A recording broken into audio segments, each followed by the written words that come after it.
विद्वान बहुत पुरानी बात है। एक गांव में दो लड़के रहते थे। एक का नाम ज्ञानवान और दूसरे का नाम बुद्धिमान था। लेकिन दोनों पढ़ने लिखने में बहुत कमजोर थे। दोनों के माता पिता उनको लेकर बहुत परेशान थे। उन्होंने ज्ञानवान और बुद्धिमान को अच्छी शिक्षा देने के लिए वाराणसी भेज दिया।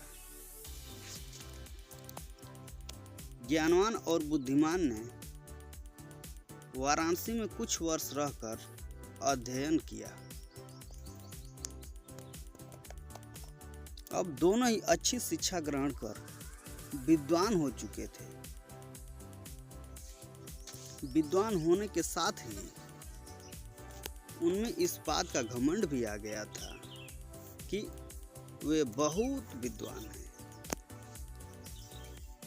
हर जगह दोनों ही अपने को अधिक श्रेष्ठ और दूसरे को नीचा दिखलाने का प्रयत्न करते थे। दोनों को कई बार उनके शिक्षकों ने इस बारे में समझाया, किंतु दोनों अपने को ही श्रेष्ठ समझते थे। शिक्षा खत्म होने के बाद दोनों को वाराणसी से अपने गांव वापस लौटना था। रास्ता बहुत लंबा था। चलते चलते उन्हें रात हो गई और उन्होंने एक गांव में अपना डेरा डाला। गांव के मुखिया को पता चला कि उनके गांव में वाराणसी के विद्वान आए हुए हैं। तो मुखिया साहब ने दोनों विद्वानों को रात्रि विश्राम और भोजन के लिए अपने घर आमंत्रित किया। ज्ञानवान और बुद्धिमान दोनों मुखिया के घर आ गए। मुखिया ने दोनों के रुकने की अलग अलग व्यवस्था की और स्वादिष्ट पकवान बनवाए। मुखिया पहले ज्ञानवान के पास गया और हाल चाल जाना। मुखिया पहले तो ज्ञानवान से बहुत प्रभावित हुआ, किंतु अपने घमंड और बुद्धिमान को नीचा दिखाने के लिए ज्ञानवान मुखिया से बोला, बुद्धिमान तो नाम का बुद्धिमान है। इतने दिन वाराणसी में रहकर भी वह कुछ नहीं सीखा और अभी भी गधा ही है। ज्ञानवान की बातें मुखिया को अच्छी नहीं लगी। ज्ञानवान से मिलने के बाद वह बुद्धिमान से मिलने गया। बुद्धिमान ने भी ज्ञानवान की तरह ही बातें की और कहा, ज्ञानवान को कोई ज्ञान नहीं है और वह तो बैल है जिसे कुछ नहीं आता। मुखिया दोनों से बहुत निराश हुआ और कुछ देर पश्चात उसने ज्ञानवान और बुद्धिमान को भोजन के लिए बुलाया।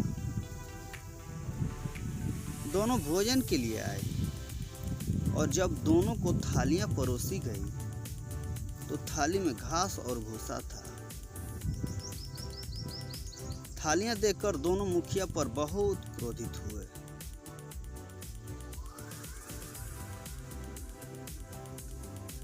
बहुत क्रोधित होते हुए बोले, आपने यहाँ हमें बेइज्जत करने के लिए बुलाया है क्या? हम कोई जानवर हैं जो आप हमें भूसा और घास खिला रहे हैं?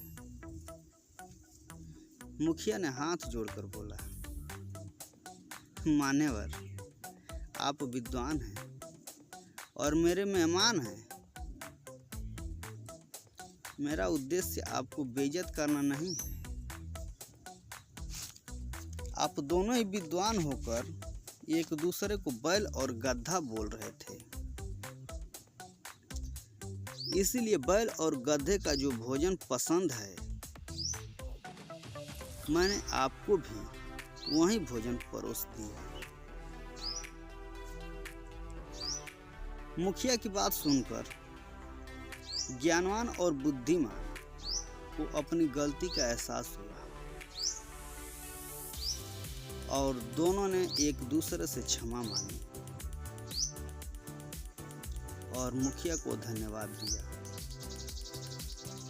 मुखिया ने भी दोनों को स्वादिष्ट पकवान खिलाए और दोनों की खूब आव भगत किया।